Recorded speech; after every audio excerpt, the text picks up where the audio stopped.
Tere päevast, kallid külalised, tere päevast veel kord meie osalejate, talgulistele. Meil on täna väga tähtis päev. Eesti suuremad talgud siin Stroomi rannas. Ja me räägime väga tähtsast teemast. Mul on selline tunne isiklikult, mina kui ütleme igasugu asju tarbija. Mul on selline tunne, et ma kõike seda tean, millest me hakkame räägima. Keskkonnakaitsest, loodusest. Aga võib-olla mõnikord tekib küsimus, et kuidas ma peaks käituma. Et siis täna me sellest kõigest räägime. Esimene küsimus üldse, selline üldine. Kas on suur mure nüüd? Kas me peaks juba muretsema? Kas Läänemere on meil ohus või ei ole? Või mis toimub või kui palju seda prügi on meil nüüd olemas? Kas on mingi statistika olemas? Ja, no kindlasti me peaksime hakkama muretsema ja ma kujutan ette tänane päev ka paljudele meile näitas seda, et prügi on palju maismaal, aga üha rohkem prügi on ka meres ja tegelikult nii nagu see viktoriinis hea oli tõdeda, et nii palju inimesi teadis, et suur osa, ehk siis ligi 80% prügist satub merre maismaalt, ehk siis kõigi meie tegevuse tulemusena ja tegelikult mures peab sellepärast olema, et suur osa sellest prügist, mis merre jõuab, eelkõige plast, mis omakorda meie nii-öelda toodetes ja tarbimises üha rohkem võimust võtab, see plast kipub sinna merre väga pikaks ajaks jääma. Et see alumiiniumpurk laguneb siin kuskil 200 aastaga, siis selline keskmine plastpudel laguneb metsa või meres 500 aastat ja võib-olla isegi rohkem, et selline plastist pudel, mis satub teie eluajal, siin nooremate inimeste eluajal merre, vabalt võib see hulpida kuni teie elu lõpuni ja veel palju pikemaltki. Nii tegelikult see ongi suuremat sorti mure, et kõik see prügi, mis merre jõuab, jääb sinna väga pikaks ajaks, see puhjub sinna. Võib öelda, et iga aasta kuskil 12-13 miljonit tonni plastprügi satub merre. Ja ka Läänemeri on üks osa üldisest maailmamerest ja ka tegelikult Läänemeres see pilt väga palju parem ei ole.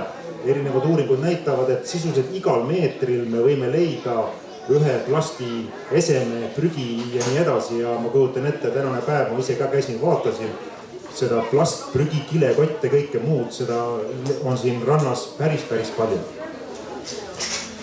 Aga need numbrid me kõik teame, aga mida nüüd teha? Selles mõttes, et Keskkonnaamet teeb kindlasti päris palju, aga mida igaüks meist täna võiks on esimene variant, teine või juba peaks tegema selle kõigega?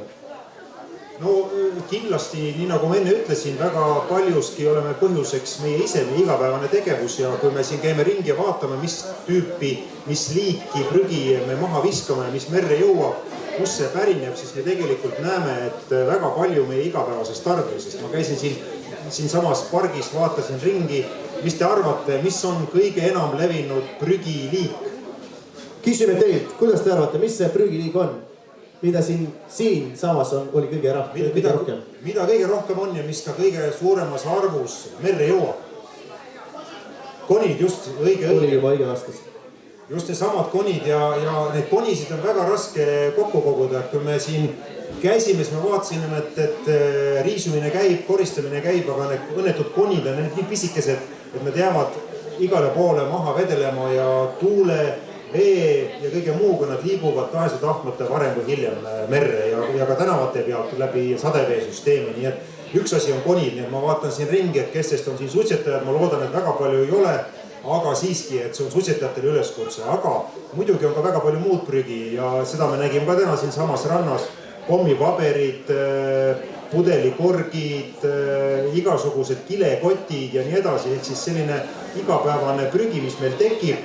Kui see maha kukub, siis tuulega, veega jällegi, veel hullem kui otse visates merre, ta jõuab ikkagi varem või hiljem merre, nii et tegelikult me peaksime väga selgesti oma harjumusi muutma, prügi panema sinna, kus ta käib, võib-olla üleüldse vältima sellise prügi tekkimist läbi teadliku tarbimise ja ka toodete kasutamise. Mul on hea meel tõdeda näiteks, et Tallinna linn on hakanud selle peale mõtlema ja üks esimene omavalitsus ongi Tallinna linn, kes on ära keelustanud ühe korra plastesemete, topside, igasuguste muude asjade kasutamise avalikel üritustel. Siin on omavalitsused ka kindlasti need, kes saavad head eeskuju näidata. Ma kohe seda ütleks, et mitmed korrad juba teine mainisin, et täna me siis just toitlustuskohtadel kasutame ainult siis biolagunevat nõud.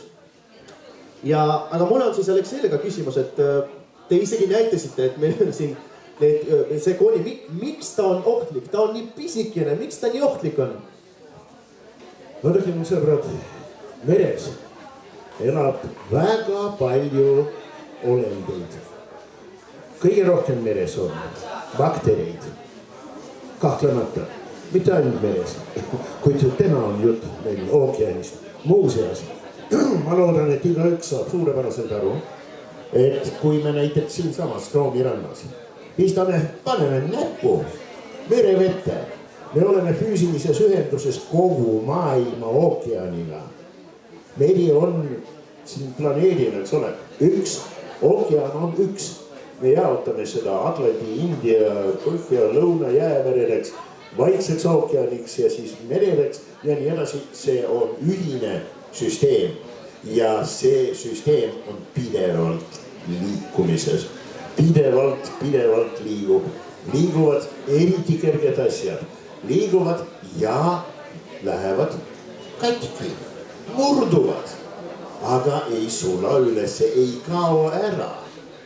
Ja vaat selline orgaaniline ollus, nagu igasugused fiiber, kiudained, eks ole, tehisained. Nemad murduvad väikesteks osadeks, siis päris tillukesteks osadeks, kuid nad ei kao kuskile ja nende erikaal on väga väike. Meri saab neid täis. Nad segunevad bakteritega ja bakteritest toitub plankton. Bakterid lähevad, moodustavad kiled, võt sellised vetikate, ainuraksete vetikate, kehade ümber ja pääsevad absoluutselt igale poole, aga ma veel kord rõhutan, nad ei kao ära. Mida see tähendab? Otseselt see tähendab, et nad hakkavad akumuleeruma troofilises ahelas, troofilises süsteemis, toitumise süsteemis. Nad lähevad aina suurema kontsentratsiooni suunas. Jäävad põhjaloomastikku, jäävad siis plankteritesse, satuvad siis kaladesse, kesksed mereelukad, eks ole, on kalad. Kalade populatsioonid on määrava tähtsusega mereökosüsteemis üldse. Ja kaladega nad satuvad meie lauale, teie lauale, sõbrad. Nad satuvad teie lauale tuusamaksa konservidega. Nad satuvad kalakonservidega, nad satuvad teie laudadele absoluutselt kõikide mereandidega. Iseenesest kohe, momentaalselt nad maha ei löö. Meid inimesi vast mitte, kuid see protsess on kasvav. Ja vaadake, kui selline tühine väike kerge koni satub tervenisti kalamakku, see võib kala surma põhjustada. Ega te ei ole kunagi konisid alla tulistanud. Ei ole. Jumal tänatud. Palun ärge seda kunagi tehke, eks ole. Kuid te olete inimesed. Te näete, eks ole, ja mõtlete. Ja planeerite seda, mida te sööte, mida te annate lastele. Jälgite seda, et lapsed ei sööks kõiksugu träni, eks ole. Vaat kaladega paraku, näiteks ümarpea mudilaga, kelle maos ma olen magudes, mitmel kalal. Ma olen neid asju leidnud ja kohe suur ala maos, siseseinas, eks ole, on põletikuline. Väike ime, et need kalad surevad. Muuseas, surevad ka nälga, kui kala neelab alla. Vaat sellise asja. Ühe ainsa, kala ise on umbes selline. Siis isu tal kasvab. Ja kasvab meeletult see põletik, nii nagu doodeniidi puhul inimesel. Sööd kaovad need valulikud sellised reaktsioonid, eks ole. Ja sööd absoluutselt kõik. Ja see on nagu suure koeraga, kelle ei tohi luud anda, eks ole. Sest tal hakkab maos kõrvetama nii, et ta hakkab mulda sööma. Kaladega on täpselt sama lugu, ainult et siis, kui nad neelavad selliseid asju või muud plastilised ainetest, eks ole, tehisplastikutest tühikesi. Tekib kalal hundi isu ja ta hakkab sööma kruusa. Varsti ta ei saa enam liikuda. See kala on surmale määratud, lausa nii. Kilede, need igasugused kilekotikesed ja kiletükikesed. Isegi merre ei ole vaja vaadata, et näha, et nad on surmavalt ohtlikud. Me oleme loomaias kaotanud loomi. No näiteks muiskusveise noori. Lendab üks selline kilekene, aga see lõhnab. No näiteks kartulikrõpsu järele. Ja väike loomake, selline 6-7 kuune, sööb selle ära. Magu on seest poolt vooderdatud kilega kogu lugu. Loomal seedimist enam kui sellist ei eksisteeri. See on ainult üks näide miljonitest, mida halba paratamatult teeb võt selline reostus. No juba kuulda, et see on päris otseses mõttes hirmutav lugu. Sest me ei mõtle selle peale, võib-olla kui visatakse see koni ja visatud, tehtud. Aga tegelikult me ei mõtle, et selline ringlus toimub ja selline oht on päris lähedal. Kui tekib siis järgmine küsimus, et Harri sulle võib-olla, et kuidas, mis on need meetmed, mis on need võimalused, et kuidas iga inimesteni peaks jõudma see info või kuidas inimest motiveerima selleks, et ta nagu kaitseks, mitte ainult enda peale mõtleks, vaid ta kaitseks loodust ka. No muidugi esimene asi on see, et me hakkame selle peale mõtlema ja saame aru, mis on meie tegevuse tagajärg ja siin oli väga hea näide, mida tegelikult selline meie jaoks võib-olla lihtne liigutus, viskame prügi maha, koni maha, mida see võib kõike tekitada, kannatusi, surma, kõike muud asja. Võib-olla ongi see, et me peaksime nagu rohkem mõtlema ja ka emotsionaalselt sellele mõtlema, et mitte lihtsalt nii-öelda oma tegevusest tegema nii, nagu rutiinina me oleme harjunud, see on üks asi. Aga muidugi teadlikkuse muutmine on esimene asi. Teine asi on see, et me peaksime siis ka vastavalt käituma ja selle jaoks on meil vaja ka nii-öelda vahendid. Et näiteks, nagu ma enne ka ütlesin, ülioluline on ka, et need, kes meile neid tooteid pakuvad või siis meile seda elukeskkonda kujundavad, sealhulgas ka näiteks linn ja omavalitsus, et nad siis tõesti pakuvad meile sellise võimaluse, et me saame oma prügiga väga lihtsasti siis ka õigesse kohta panna ja minu jaoks on väga oluline, et ka näiteks avalikes randades oleks hea ja mõnus jäätmete kogumise süsteem. Tihtipeale kipub neid võimalusi olema vähe ja siis muidugi inimesel kipub see prügi nii-öelda kas liiva sisse ära peitma või kuskile mujale viskama. Nii et see on nagu kahepoolne osa. Ühelt poolt ettevõtjad, kes meile need tooted annavad, peaksid mõtlema, millised tooted meile annavad, et seda nii-öelda prügi teket oleks vähem, et seda ühekorra plasti näiteks oleks vähem. Ja teiselt poolt meie ise, kes me peaksime mõtlema ja vastavalt ka käituma. Et tegelikult ega siin väga keeruline see ei ole, et ma kujutan ette, et väga paljud teist on keskkonnateadlikud ja kui te käite ise ühe korra prügi kogumas ja korjamas näiteks täna osaledes siin sellel üritusel, ma arvan, et teie seas on neid prügi mahaviskajaid palju-palju vähem. Mina arvangi, et väga tore, et siin on, palju meil on siin 200 inimest, kes on kokku puutunud selle prügiga täna, just nagu füüsiliselt on näinud, kui palju seda on. Aga samas ma mõtlen, et kui me räägime natuke siis müügist, turundusest, ilusasti pakendatud mingisugune kas piin või mis iganes see võiks olla, mingi suur telekas, ta on suures karvis. See ka mõjutab, kui me vaatame just ettevõtja poolt, kuidas ta seda peab müüma. Mina küll oma kodus mõtlen, et seda prügi on mul nii palju, seda pakendit võiks olla palju-palju korda vähem. Aga ettevõtja pool siis mõeldes, siin tekib see, et kuidas ta oma toote juurde meelitab. Mida sellega teha, et kuidas just ettevõtjatega rohkem tööd teha ja selgitada võib-olla neile või mis see faktor on, mis võiks mõjuda? See on raske juhtum, sest see on reklaam, meie psühholoogia, käitumine, see mida me tahame osta, me ostame tegelikult silmadega väga paljuski ja eks siin tuleb mängus see sama probleem, et mida kirjavam pakend, mida rohkem seda pakendit on, seda rohkem ja paremini see toode nii-öelda teiste toodete seast esile tuleb ja see meelitab meid ostma. Ja tegelikult on tõesti nii, et 70-80% toodetest, mida me tarbime, me viskame sisuliselt kohe pärast kasutamist ära ja valdav osa neist on pakendid. Ja tegelikult ega siin muud midagi ei ole, kui ennast natukene harida, ennast teadlikumaks teha ja hakkama tegema siis selliseid mõistlikke valikuid, kus siis seda pakendit oleks võimalikult vähe, võimalikult nii-öelda biolagunev oleks see pakend või keskkonnahoidlik ja meie nii-öelda käitumine paljuski tegelikult muudab ka tootjate nii-öelda käitumist. Jah, see on keeruline ja raske, aga vähehaaval me sinnapoole peame liikuma, et ma arvan, et see meie teadlikkus on see, mis on A ja O.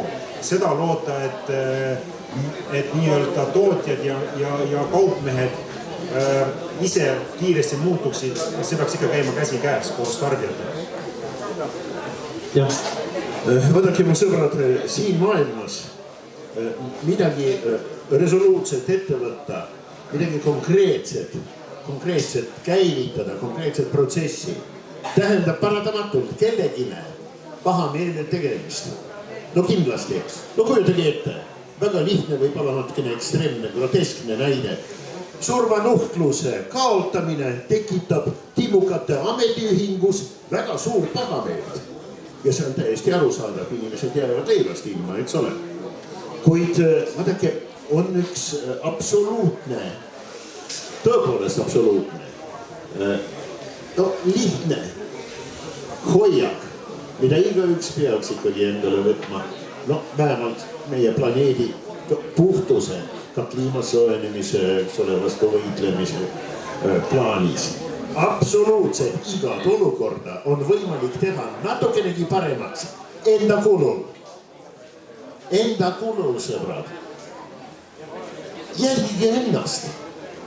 Ja tõepoolest, kui me seda teeme, isegi mitte kõik, kas või 5%, kas või 1%, kas või 0,5%, ikka läheb natukene paremaks.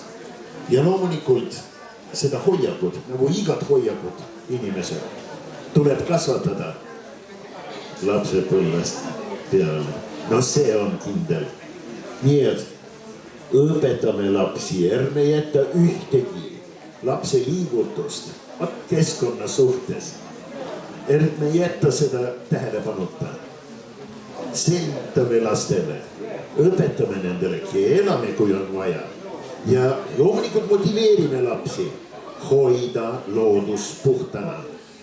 Lapsel, no õpilasel, ja lapsed ei saa mitte õppida. Kogu küsimus on sellest, kelle käest, mida, kui kindlalt ja millise ajavältel, eks ole, kui kiiresti nad õpivad. Ja kõige paremateks õpetajateks on loomulikult on vanemad. Mida on vaja õpilasele, igale õpilasele? Tegelikult ühte ainsat asja, et huvitav oleks. Selgitage lastele, mis juhtub sipelga pesas, kui laps viskab maha, no ma ei tea, jäätisel seda ümbrist, eks ole, või pulka. Kui te arvate, et te ise ei tea, ei oska seda seletada, ma ei taha seda uskuda, ma ei saa seda uskuda. Te olete täiskasvanud inimesed, teil on kujutlusvõime, te olete koolis käinud, te õppisite keemiat, füüsikat, bioloogiat ja palun, siin on maailm informatsiooni täis. Härra Voon räägib teile sellest. Mina nii palju kui suudan, eks ole. Seda infot on maailm täis. Teid võis ka kooli kutsuda, ma arvan, kui õpetajad. Tuleb panna tähele, mis maailmas toimub. No, teha ennast, eks ole, teadlikuks. Ja mis on kõige tähtsam, absoluutselt pidevalt kogu aeg, eks ole, tegelda oma lastega. See maailm on nende pärl, eks ole. Nemad hakkavad siin maailmas elama kui täiskasvanud inimesed. Ja nendel tulevad lapsed. Vaadake, ma olen zooloog. Ja zooloogias meie hindame liigi, populatsiooni, peregruppi või isendi bioloogilist edukust. Elusa organismi, elusa populatsiooni, elusate organismide olendite grupi edukust, mitte laste generatsiooni põlvkonna näidete kohaselt, vaid lastelaste. Mida tuleb teha lastega? Kasvatada nendest tublid, pädevad vanemad. Vaat siis oleme õigel teel. Siin tekib kohe kommentaar, et ma jälgin neid pilte, mis on meil täna tehtud, et seal on päris palju lapsi juba. Päris palju. Ja seda ma mainisin ka, et siin olid meil pered lastega ja vanematega. Tore on, suured tänud veel kord teile kõigile, kes teie sinna tulite, aga kuidas me edastame seda infot just nendeni, keda siin ei ole? see on tegelikult kõige tähtsam küsimus, ausalt. No need inimesed, kes on juba aktiivsed, nad on juba siin, nad on teadlikud. Oma näidega nad näidavad, kuidas oma lastele, kuidas on vaja käituda. Need on siin meie hulgas praegu. Teistega oleks, kuidas? Harri? No jah, et ega siis vähehaaval mina arvan ka ja ma pean tunnistama tõesti seda, et minu suur lootus on just nooremale põlvkonnale, ma tean, kui raske on oma vanu harjumusi muuta ja kui hästi tegelikult mõjub meile kõigile üks noorema inimese lapse nii-öelda korrale kutsumine ja ma arvan, et nii peakski, et need, kes siin kohal on, nendest võiks saada, nad võiksid võtta endale nagu rolli nii-öelda agentidena, siis seda nii-öelda sõnumit levitada, minna koju rääkida ja kui vanemad inimesed käituvad natuke nii, nagu nad on harjunud käituma, võtta varrukast kinni ja kutsuda korrale, see on kõige parem asi ja hea eeskuju korrale kutsumine ja nii-öelda positiivse eeskuju näitamine, need on need asjad, mis tegelikult kõige paremini töötavad, et väga raske on leida mingisugust salameetodit või meedet või informatsioonikanalit, et me jõuame ühe korraga kõigini. See on vähehaaval ja ma arvan ka, et lapsed ja noored inimesed mängivad siin väga-väga suurt rolli. Kuidas te arvate? Kas teil on mingi oma saladus? Kuidas motiveerida neid teisi inimesi ka? Nii, nagu me praegu rääkisime, eelkõige oma eeskujuga. Uskuge mind, inimestele, väga paljudele, tegelikult kõikidele inimestele mõjub võimsalt, mitte tingimata alati positiivselt, aga mõjumata see ei jää, kui teie, ei ole vaja etendada, et selle lause, lihtsalt asjalikult tõstate ülesse prügi, ma ei tea, mingisugune komponent, mingisugune praht ja panete prügikasti. Nii et lapsed seda näevad täiskasvanud. Võib-olla mõni just nimelt siit viskab enda poolt midagi plärtsti maha. Puht negativismist. Ja seda on inimestel palju, inimesele see on omane. Aga teine kord, kolmas kord, lõppude lõpuks see hakkab mõjuma. Sotsiaalne imitatsioon on meil ülivõimsaks motivaatoriks. Nii et ise. Ja inimesed vaatavad, suurepärane, ei vaata, ikka tuleb puhtaks teha. Nii et jõudu, sõbrad, teeme nii. See oli meie tänase väikse arutelu heaks kokkuvõtteks, ma ütlen, et teie, kes päris palju teavad ja teevad ja teie kallid meie tänase talgulised teie teete, ehk siis oma tõesti eeskujuga. Täname meie külalisi Harri Moora ja Aleksei Tarovski, teeme neile suure aplausi.